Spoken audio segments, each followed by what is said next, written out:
a stick. If you just stick with me for the next few minutes, I'm going to teach you some real tips about how to drive a stick. If your car can't do a burnout, don't worry about calling up the junkyard. You probably don't want to learn how to drive a manual in a high horsepower car anyway. Alright, so let's get into this. How to drive a stick. What's up guys? Today we're going to learn how to drive a stick shift car. Today we're in a Ford Mustang Shelby GT500. Which is pretty much, just a normal car with a little bit more horsepower and better performance than maybe a Honda Civic or something like that. The first thing that you're going to notice about a stick shift car or a manual car is the shifter knob in the middle and then the pedals down here, where you actually have 3 pedals instead of 2. The one on the left is the clutch, the one on the right is the gas pedal, and the middle is the brake.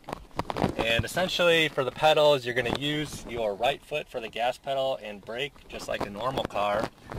And the left, you're going to use your left foot on the clutch pedal. And then obviously you have the gear shifter in the middle, where normally you have either 5 or 6 gears and a reverse gear, which can be on the right or the left. It just depends on what manufacturer, how they decided to make the car. In order to get into reverse, typically what you have to do in a lot of cars is you have to actually pull up on the shifter as you get over here near reverse, or push down on the shifter so it'll actually let you get in. This car, you don't need to do that. It'll just go straight into reverse without pushing it up or pulling it down, but some cars you have to do that. So before you even think about trying to actually drive the car, you're going to want to get familiar with the gears and the clutch. So before you even start up the car or anything, you're basically going to want to just feel the clutch, push it in a few times, see what it feels like. The stiffness.